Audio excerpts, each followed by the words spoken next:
welcome to the Northeast Georgia Health System Surgery Grand Rounds.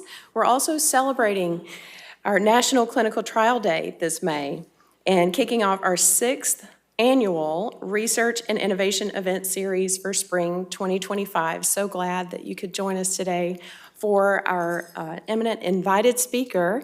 And also, as a brief introduction, I'm Holly Jones, our Director of Clinical Trial Research and Research Administration here at Northeast Georgia Health System. So glad and thrilled to be here today to celebrate this season's signature Research and Innovation event. In healthcare, our people are our greatest asset. And we hold events like the one today that highlight how we make a difference in the lives of others and how we continuously strive to be part of the solution to improve and effectively transform care for our patients in our local community, nationally, and beyond. So thank you for the work that you do every day and for the sacrifices that you have made and continue to make for the betterment of society.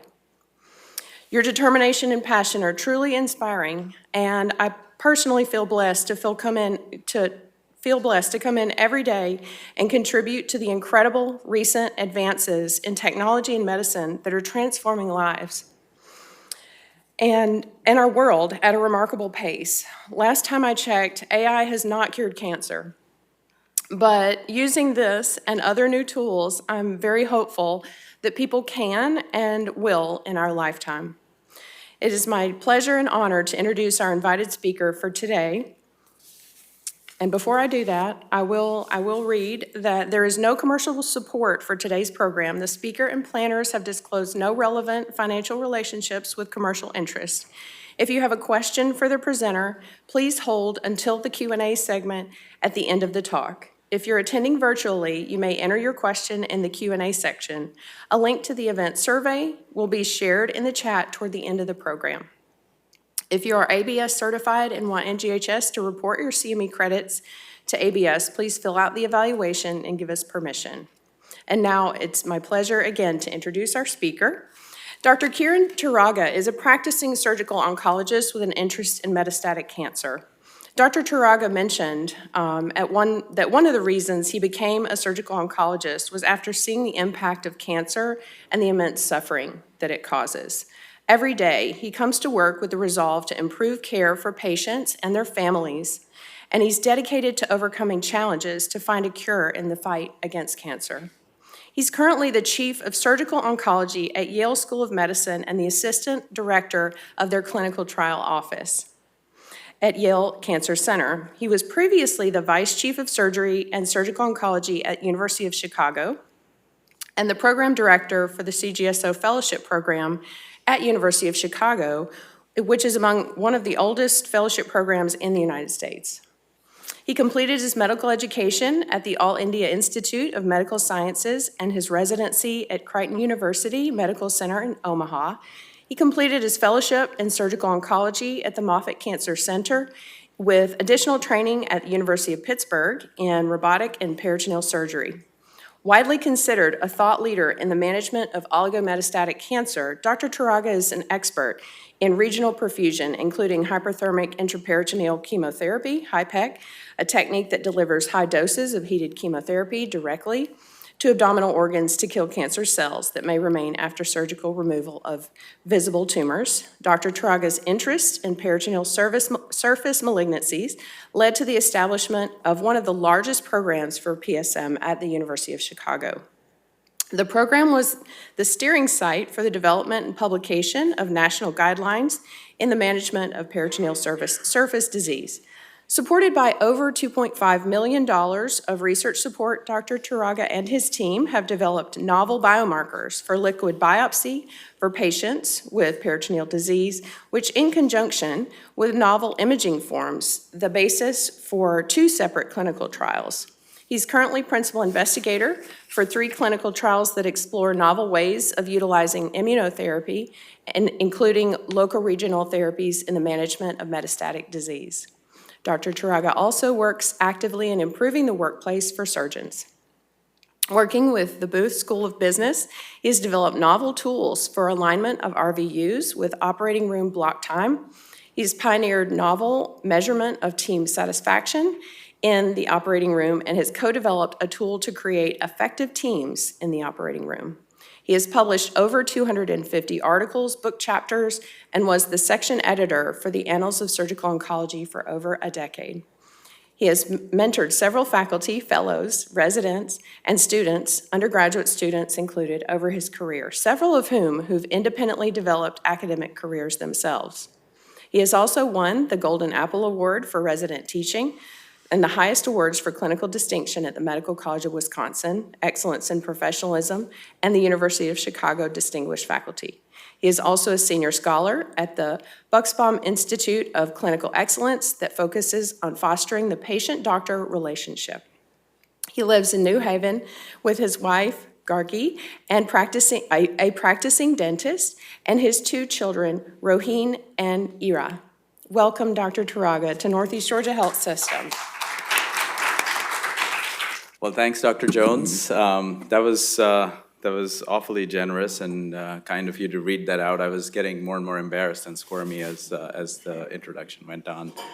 I think a special thanks to all of you, specifically Dr. Nash, thank you for having me here, Dr. Jackson for inviting me, Suzanne, who's helped with all the logistics that have been fantastic, but a little bit awkward. My flight got delayed and everything else, and everyone was very gracious, so thank you for that. And it's also a pleasure to see Dr. Machado here.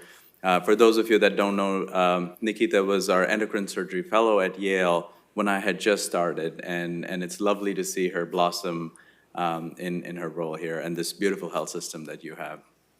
So I know we have a little bit of a mixed audience, and so I'm going to try to hit some few items that I think have been important for me, but most importantly, I think share this core value of purpose.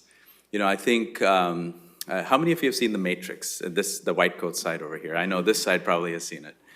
But you know, when Neo finds his purpose, that was like a very meaningful moment for me when I was kind of training and going through all this stuff. It's funny now, I ask my medical students, have you seen The Matrix? They're like, what is Matrix? But you know, it's important for us to think of work with purpose, because when you don't have purpose, you know, you get burnt out, you feel awful. You know, we all work long hours, we're all doing tough things. And so I do think it's important to think of that. And I'll share how my journey of purpose occurred and how I worked on it, and pointing to hopefully some of the trainees to think about it. I don't think I have to belabor this too much, but this is the summary slide. We're all surgeons. Many people run away and go at the end of these talks. And so I usually put the summary in the front and not at the end, but the bottom line is that this is what I'm trying to tell you all. So I was a young faculty member. I had finished my training in surgical oncology, and I started work. And one of my colleagues was like, "Oh, hey, there's this young gentleman. He was a local high school teacher, actually middle school teacher, taught geography. His wife was a PA in the hospital, and they were just a lovely couple. And he had a bowel obstruction. He'd had colon cancer, and he presented with a bowel obstruction. And I said, yeah, no problem. I can fix bowel obstructions."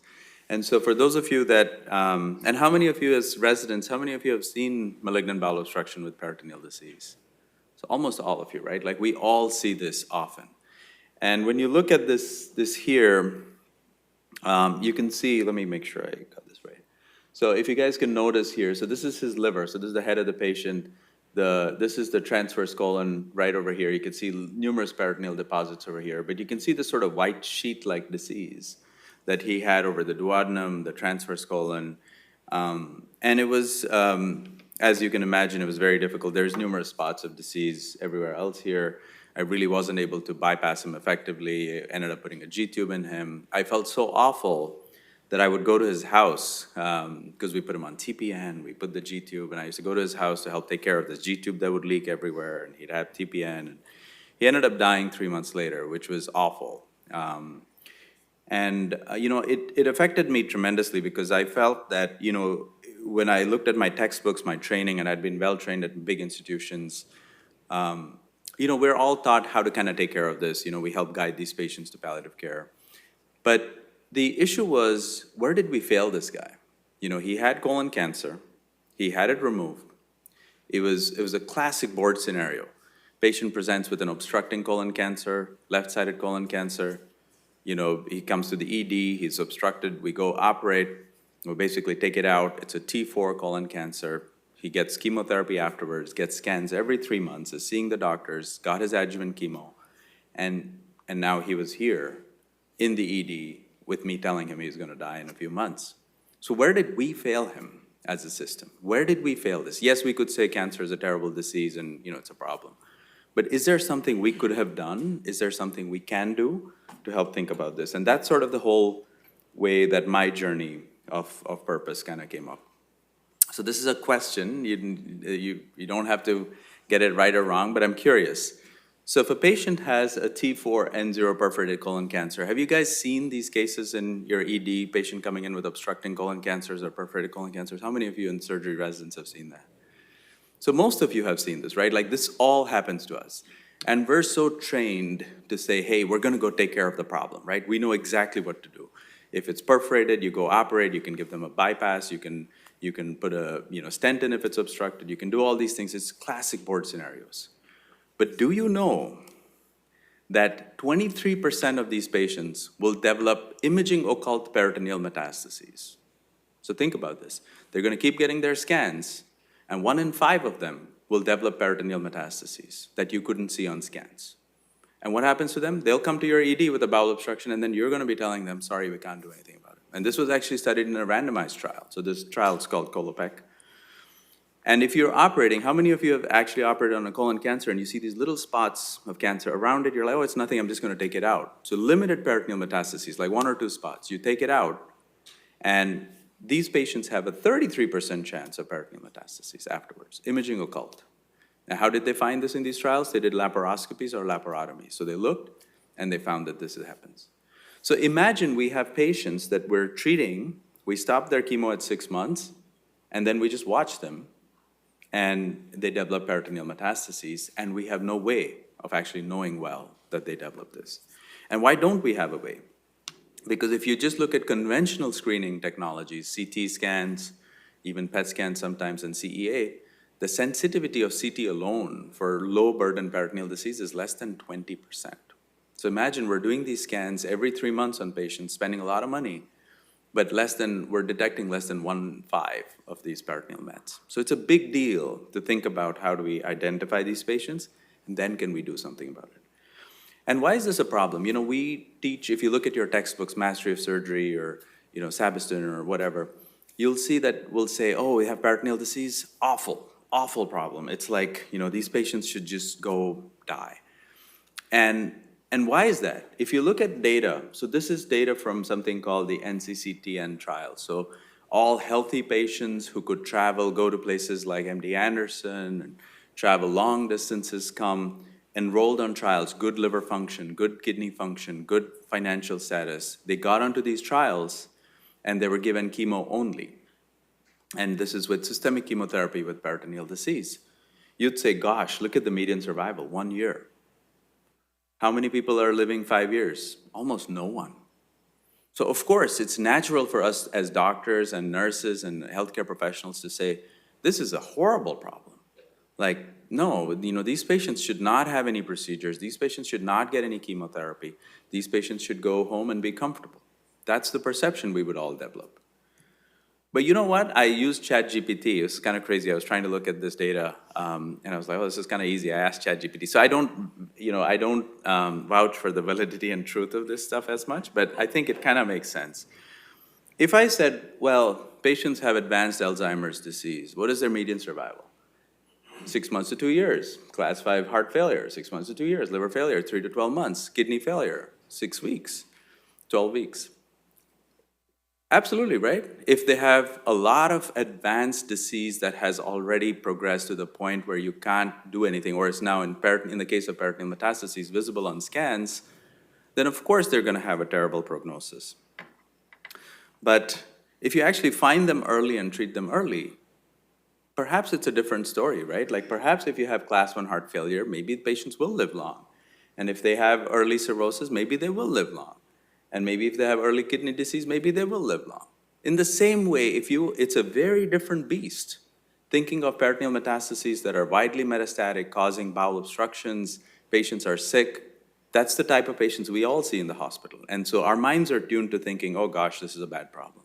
But you know what? If we found those patients earlier, treated them more effectively, perhaps we would have a different story.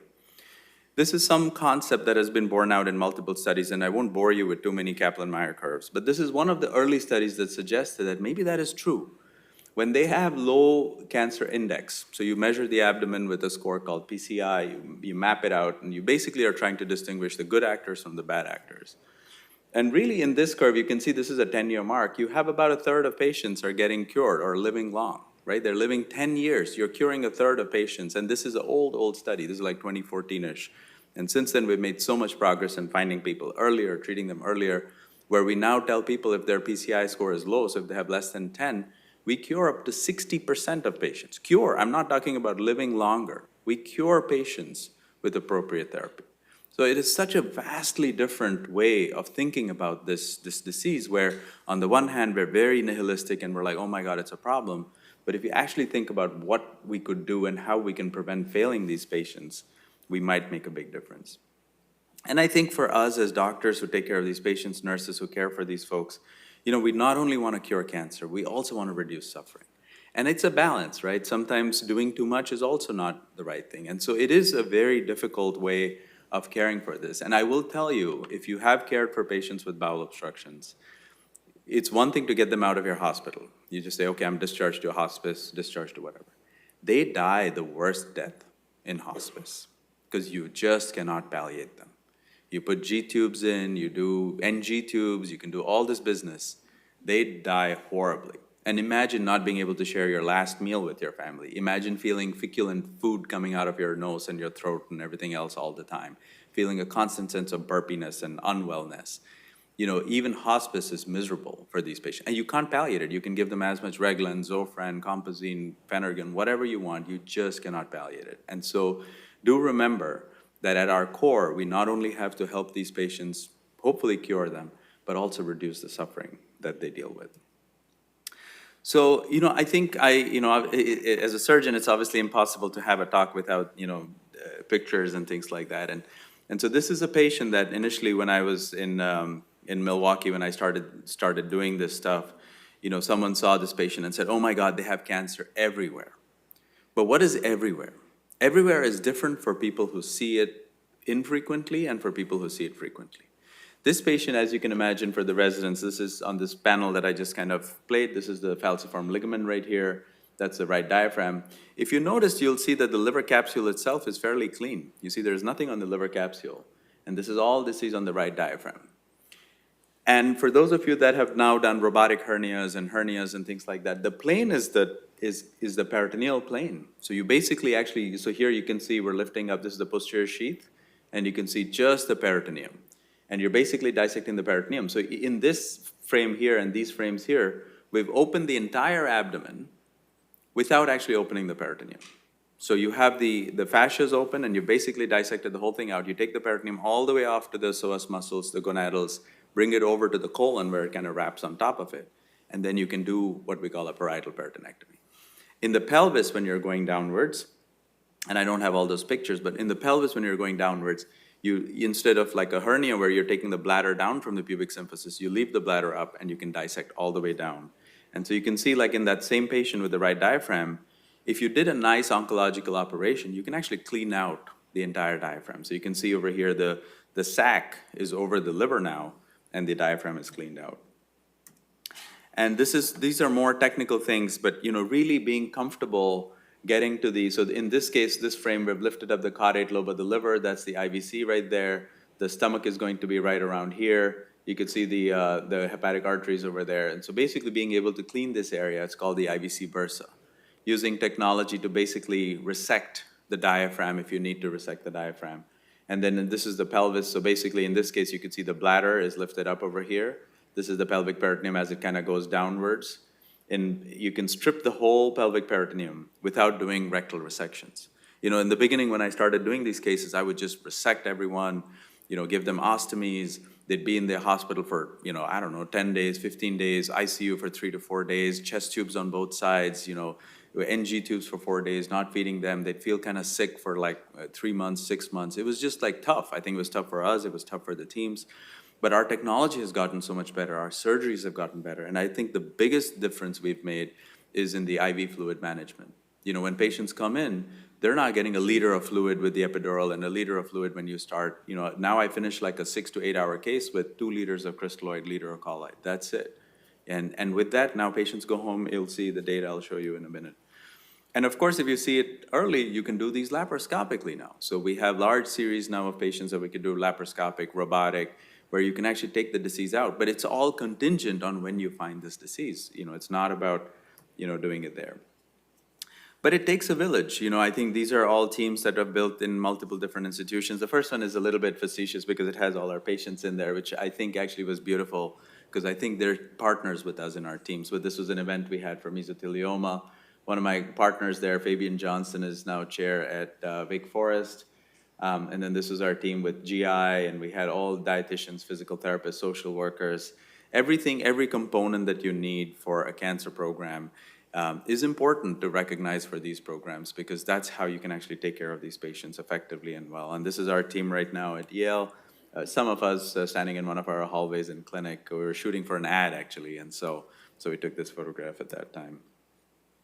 But you know, these patients are craving care, and they need our attention. And so, you know, when we did this operation, when I was in Chicago, you know, we did about 182 cases in a year. We had about 6 days hospital stay. Barely spent patients in the ICU. We rarely send patients to ICU. You know, if you do it laparoscopically, they go home in a day. Readmission rates are low compared for these big surgeries. And, you know, we barely have any mortalities from these cases. And I think these are benchmark programs. So MD Anderson, Pittsburgh, they had published some of their data, and so we use some of their data, but they have also now moved towards similar outcomes in a lot of patients. And it's possible to recreate the same thing. So we've had the same sort of outcomes, you know, with different teams, but building those teams, you can have fairly similar outcomes. But I think that really doesn't matter because what matters is what are we doing in the long term? You know, like, are we really helping patients or are we just, you know, doing these fancy operations because we're surgeons and we love doing surgery? And I think, you know, when we look at just people who get chemotherapy or papers that are published and examine this, and again, this is not a head-to-head comparison, it's not a randomized trial. But when you look at that, you can clearly see that, you know, we can potentially, at least in our selected group of patients, do well and help patients live longer. And patients that don't have cure options, you can actually cure them even with high-grade disease. So not great. I mean, if you saw a 40-year-old in clinic, I saw, you know, last week and Tuesday when I had clinic, I had 3 38-year-olds and 2 like 45-year-olds, you know, telling them that I'm going to cure you, you know, 20% of the times or you're going to have a 5-year survival is awful. You know, it's probably better than the other alternate, but it's still not good enough for us. And so I think really I spent a lot of my time in research and my career thinking about how do we actually detect this early. And I'm happy to talk to you, all of you, offline a little bit, but I'll just share some snippets of some of the work we've done. This is using something called high-resolution MRI. And really what we did was we gave patients IV contrast we gave them contrast and we scanned them every 2 minutes. Every 2 minutes for about 22 minutes. So patients were in the MRI scanner for 2 hours, and you can imagine how hard it is for a patient with cancer to do that, but they did it for us. And you can actually see that you can actually now see the peritoneum incredibly well. And you can see all the disease on the serosa, on the mesentery of the bowel. And so this is work that is actually being published right now, where we had obviously biophysics, we had a lot of machine learning engineers, natural language folks, and then radiologists who helped us with this. And this is something that we're very proud of. We just submitted our paper to one of the Nature journals.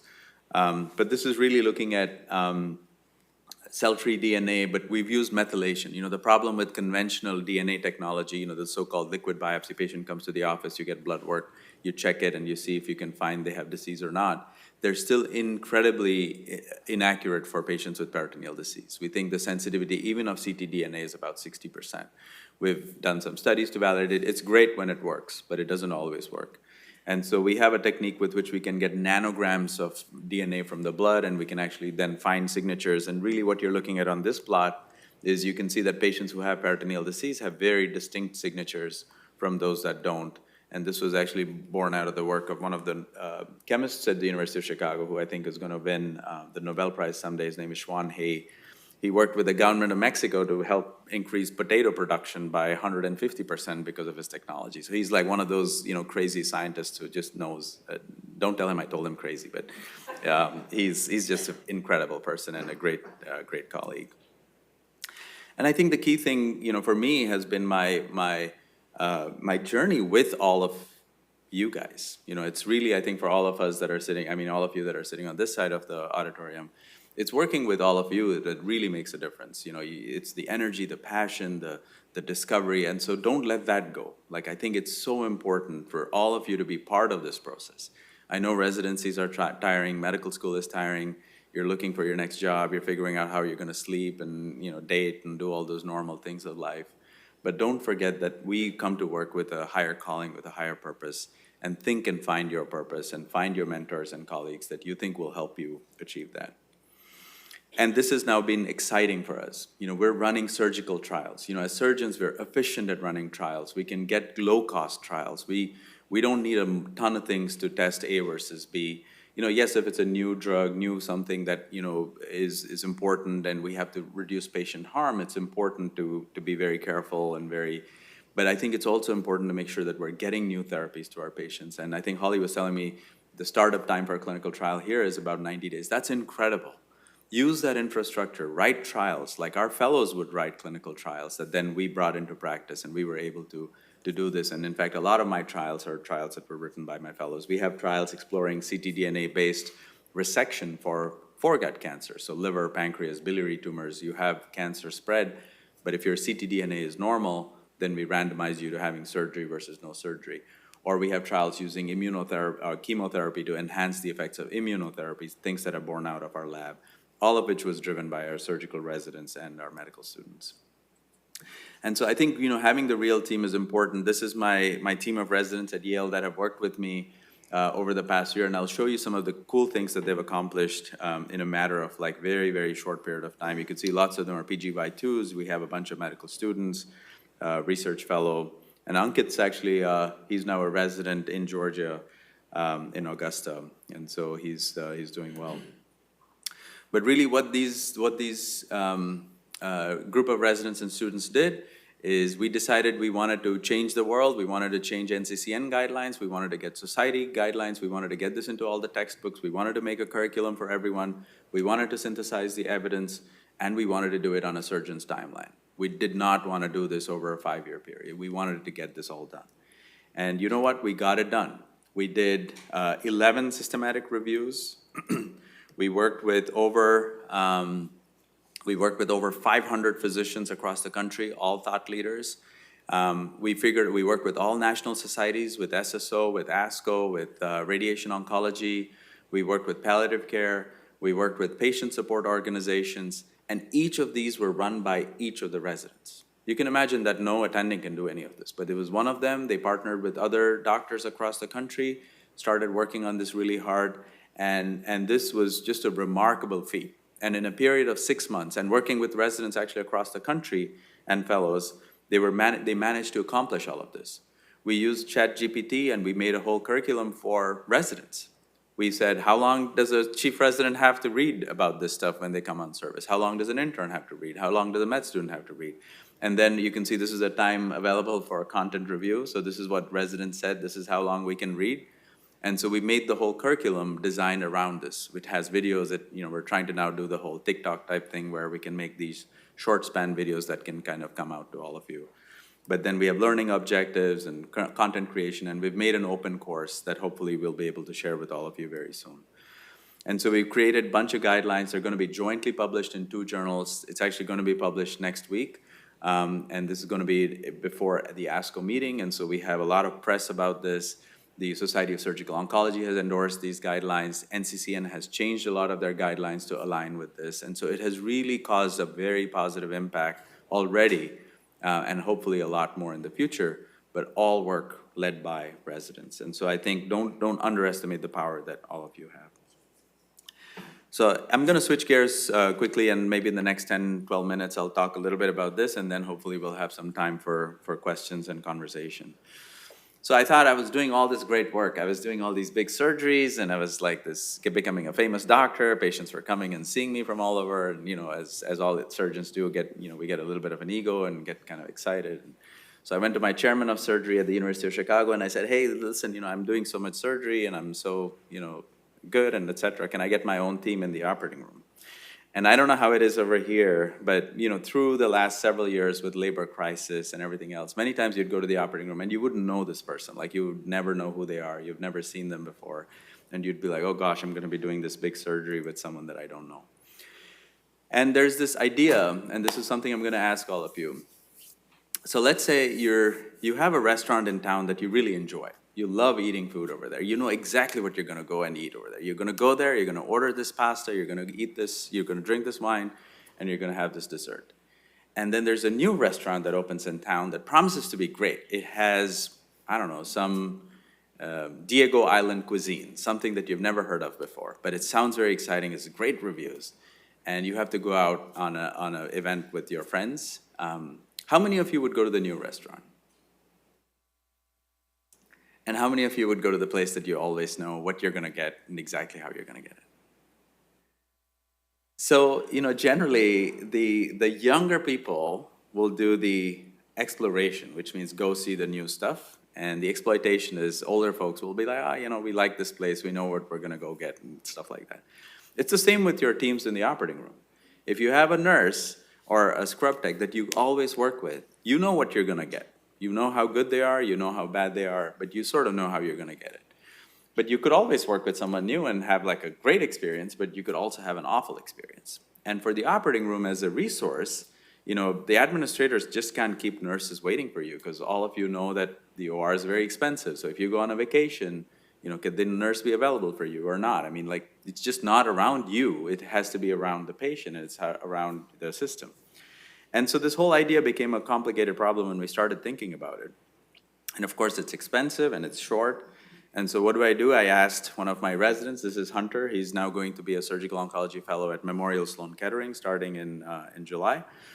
But he basically said he did a whole study to prove something that we all know, and you can laugh, but it was important to do at that time, which was to say that if you had a good team, the case was going to be shorter, their turnover times are going to be shorter, and your case is going to go well. I think it's very intuitive. There's nothing so rocket sciencey about it, but that's what it was. That's what he showed in this whole graph over here, is that if you had a good team together, no question, you have shorter cases.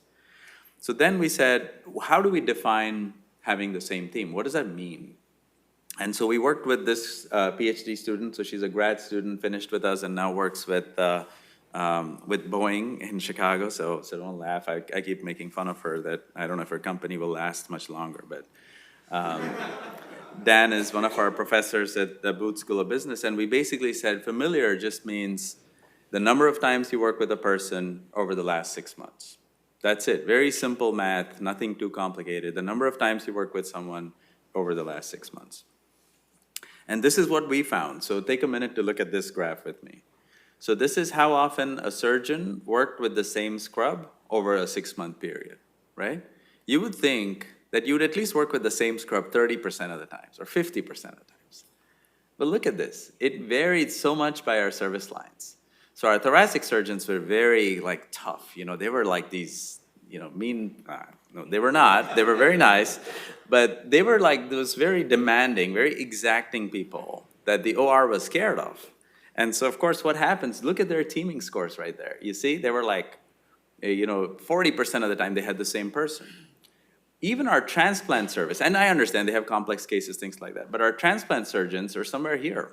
So even a case like transplant, and again, this is a little bit wrong because transplant surgeons would also do, smaller cases. They would do PD catheters and they would do some fistula access, things like that. So it's not always for the big complex transplants, but overall, if you looked at their cases, less than 10% of the times they had the same scrub that they worked with. And similarly, when you looked at circulators, it was in the same fashion. And if you think of it on the outpatient side, we have our same nurses, we have our same people who come to our clinic and take care of stuff. But in the OR, suddenly everything kind of changes.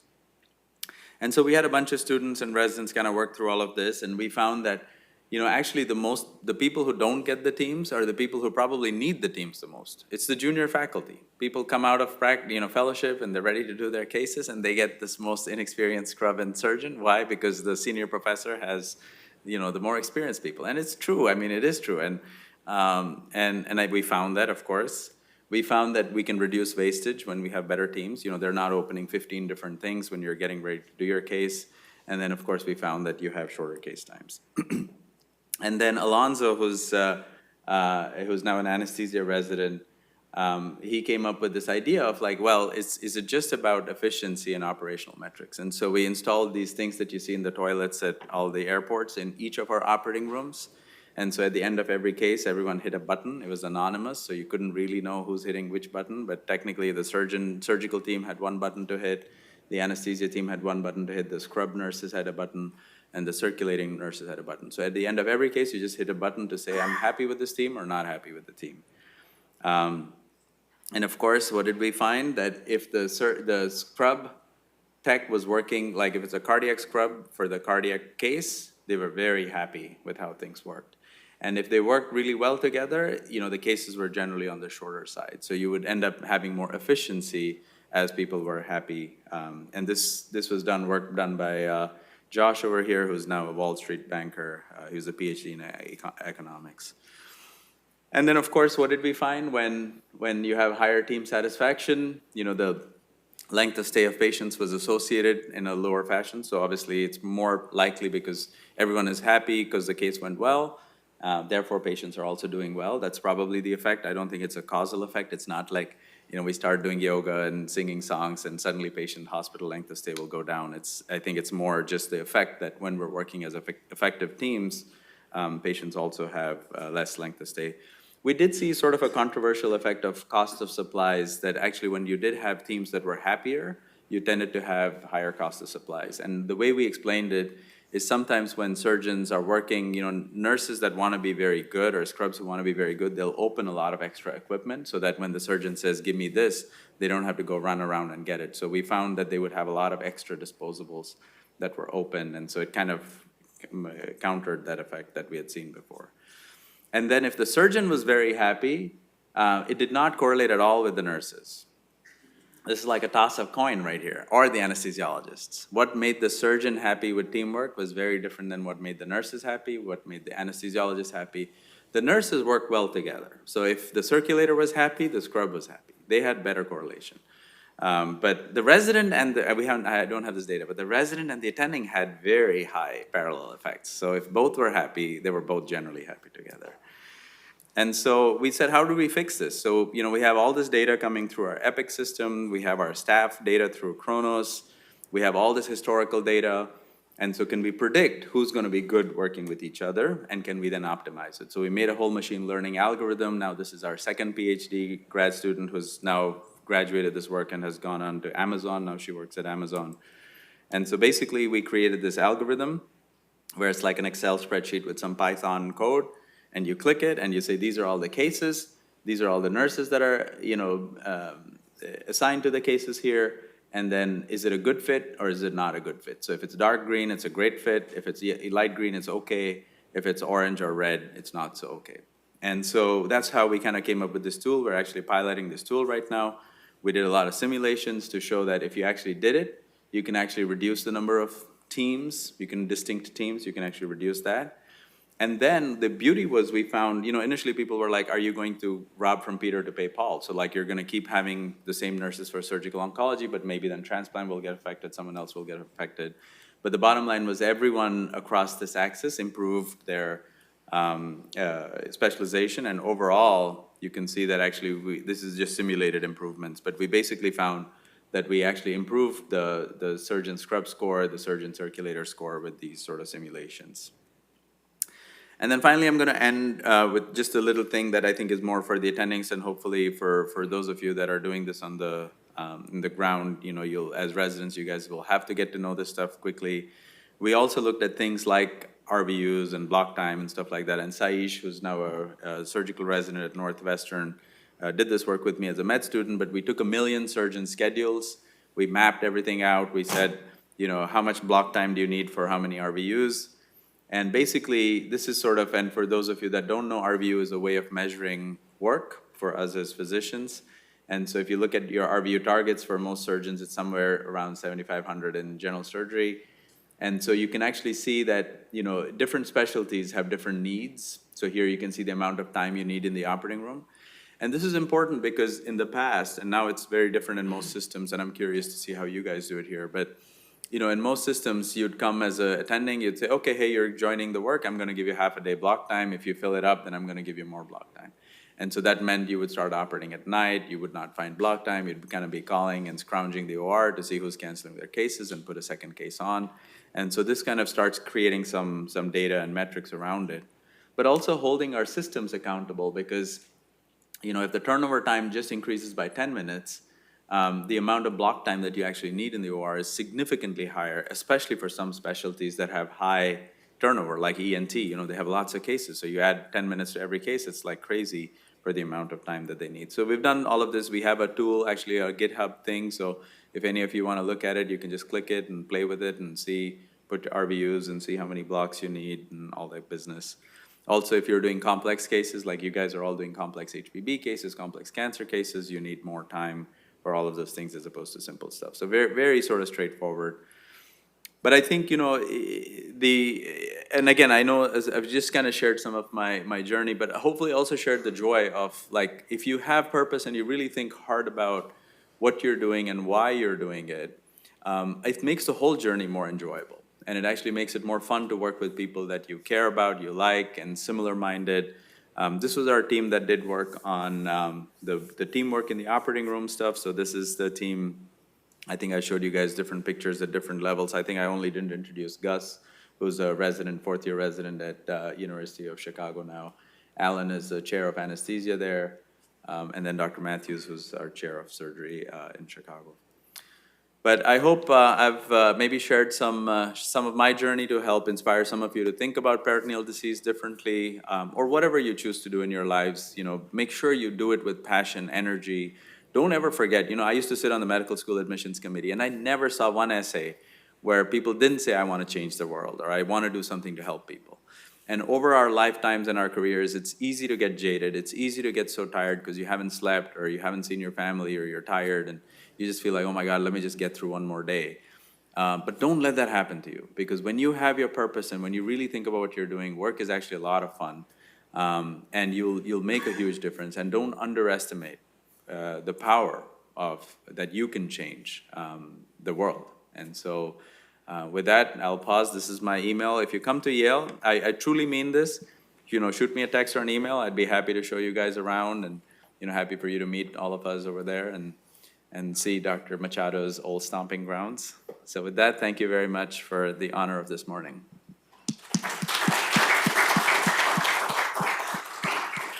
Excellent. If anybody has any questions for Dr. Turaga, please raise your hand and I will come by with the microphone. Any questions? We do, okay. Dr. Turaga, thank you so much for an inspiring talk. That was amazing. I hope all of our trainees follow your lead here.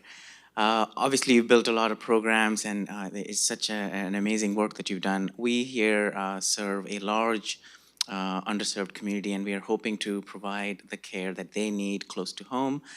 And as I've mentioned, since December 2023, we've truly started multiple new programs, and we are hoping to start several others. I would love to pick your brain on some pitfalls that we should watch out for and how we could prepare for them. The last thing I would want to do is fail and not be able to get back up and keep serving our community. From your experience, I would love to pick your brain on that, please.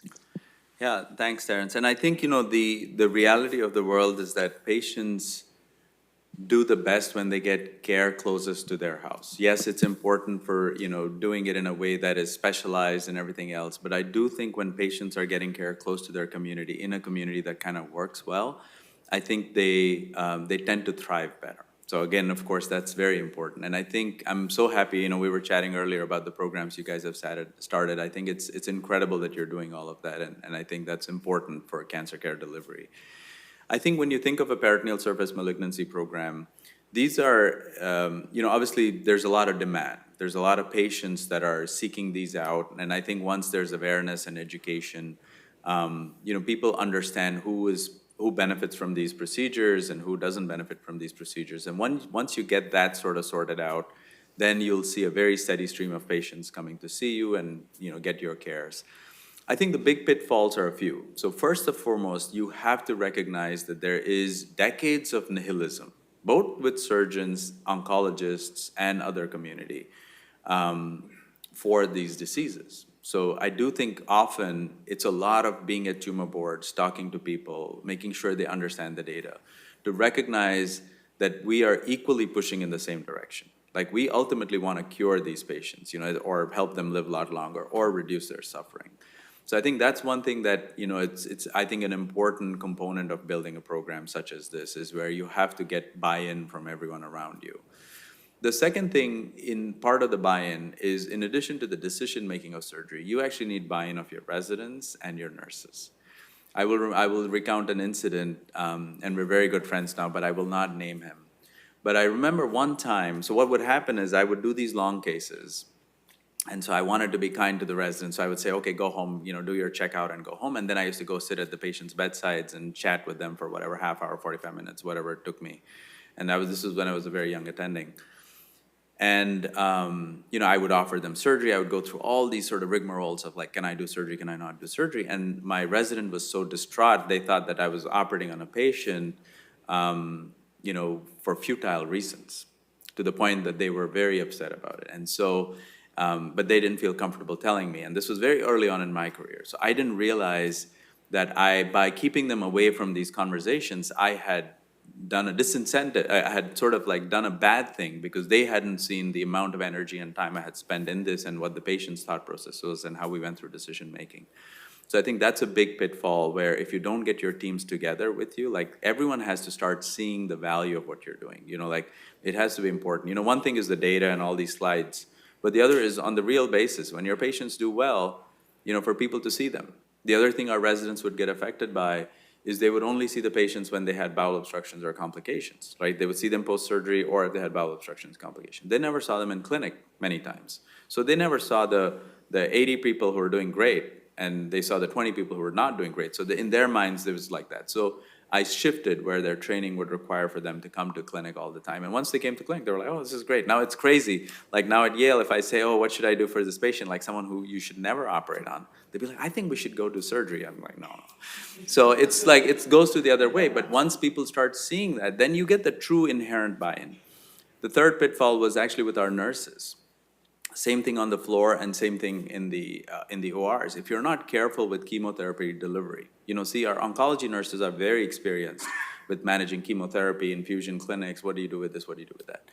When you come to the OR and you start delivering chemotherapy in the OR, there's a training that is necessary. You have to overcome the fear that people will have, that, oh my God, what am I doing over here? And so it's very important, like, for the first several cases, having, like, I've gone to many programs, like even big academic programs, for the first few cases, hang out with them, kind of reassure people, do the trainings, get the protocols, processes, standard operating procedures.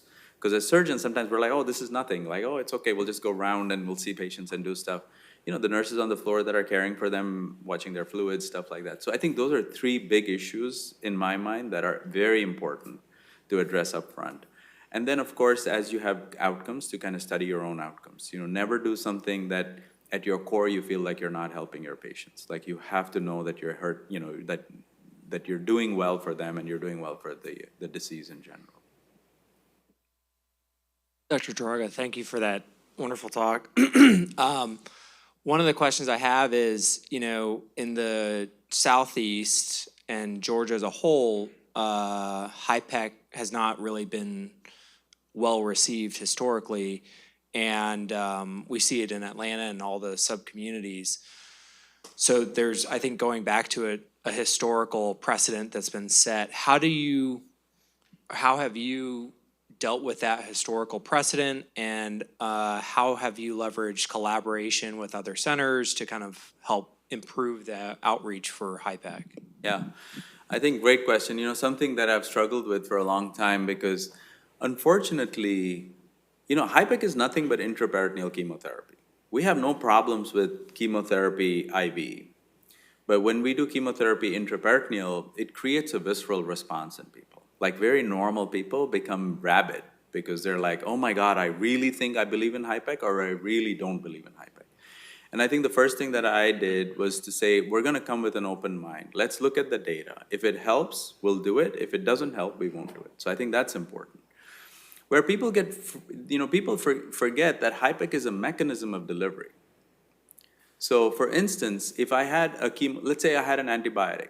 Zosyn doesn't work, but let's say ceftriaxone works, suppose. I would never come out and put a position or a guideline that IV antibiotics don't work, right? I would never say that. I would say Zosyn doesn't work, ceftriaxone works. So there's trials, let's say for colon cancer, where even ASCO put out guidelines saying HIPEC is not recommended, but that's HIPEC with oxaliplatin is the negative trials. The 2 mitomycin trials have actually both been positive trials. So there's 2 positive mitomycin trials, there's 3 negative oxaliplatin trials, but we will say HIPEC is not recommended.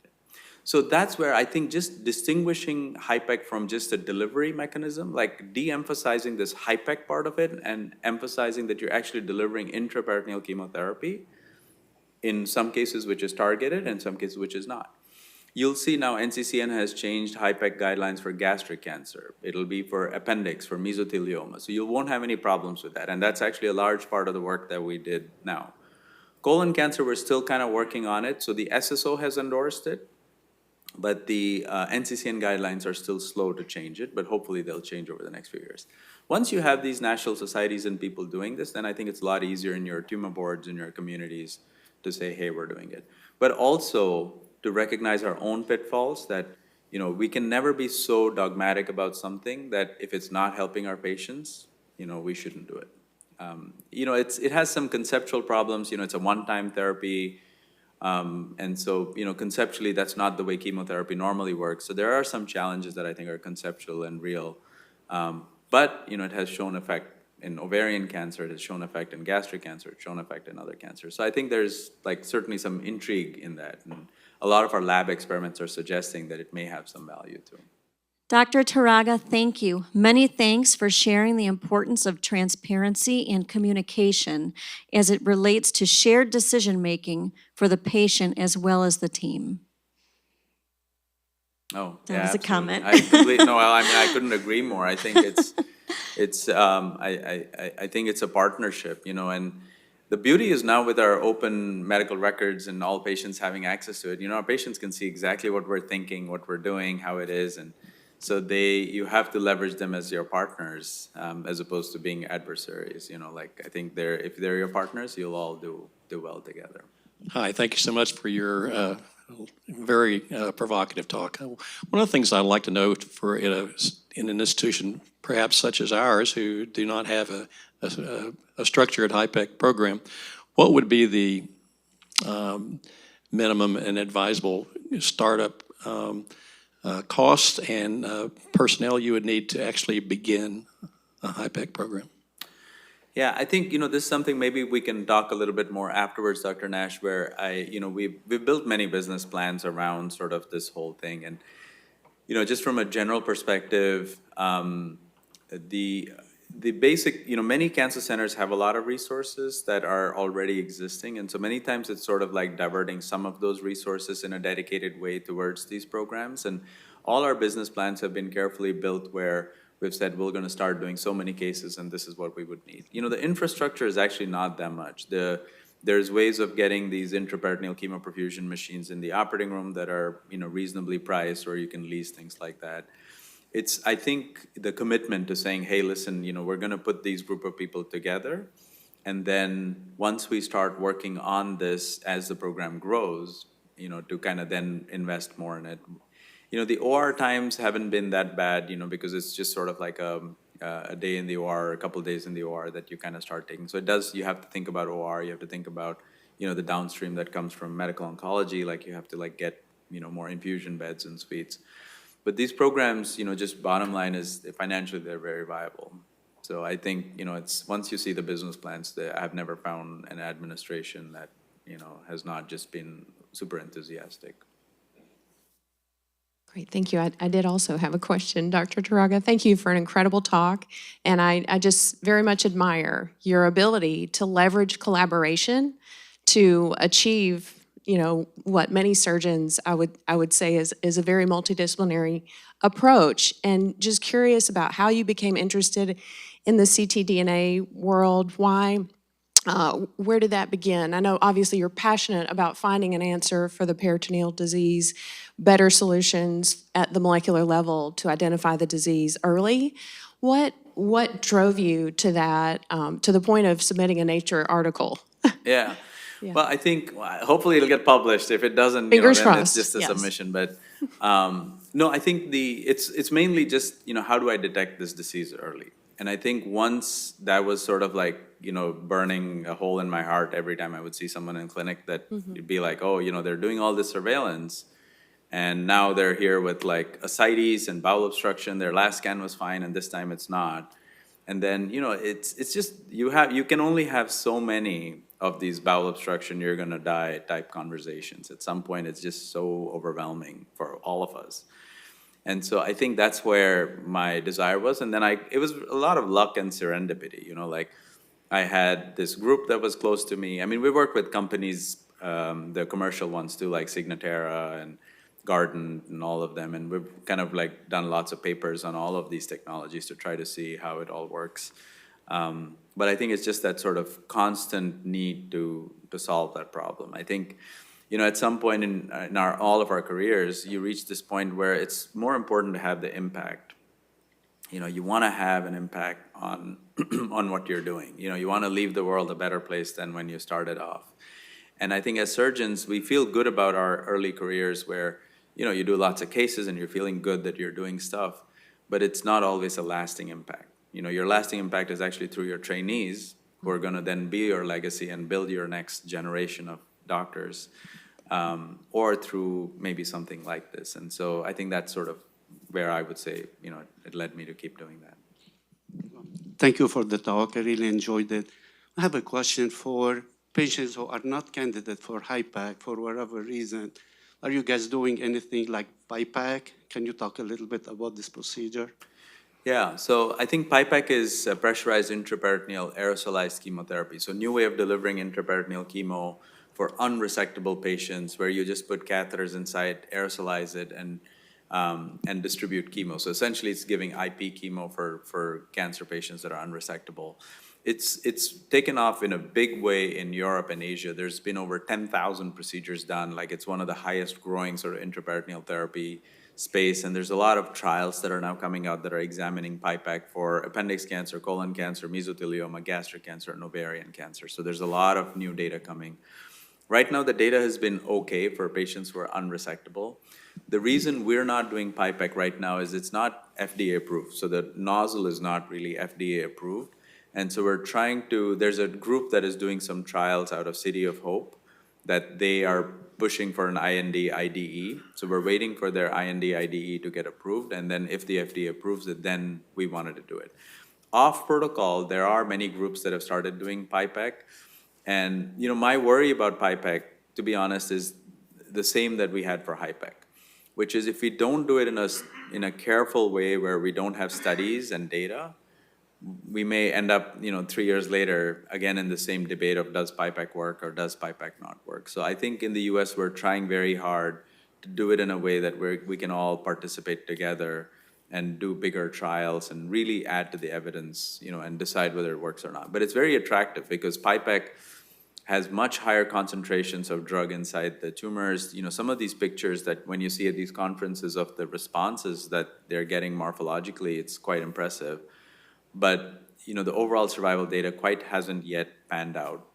We do something like a PIPAC, it's called iterative HIPAC. So we do it for unresectable appendix cancer. And our new protocol that it's not open yet, but it's in our final stage of review, is we use this technology from MIT called Travera, where we basically get a tumor sample, and it's basically a 24-hour turnaround for chemosensitivity. And so in 24 hours, it'll tell you sort of mitomycin, oxaliplatin, irinotecan, et cetera. And then the trial is basically designed around repetitive intraperitoneal chemotherapy delivery guided by that assay. And so that's our trial that we're opening right now. So in concept, quite similar to PIPEC, but driven by, sort of chemosensitivity. Thank you. And we have a very special comment here from Dr. Kotla. As someone who has seen you when you joined medical school as an 18-year-old, proud to see you grow as a great surgeon and great human being and able to impact patients, colleagues, and organizations in such a profound way. Thank you. That's wonderful. Very kind.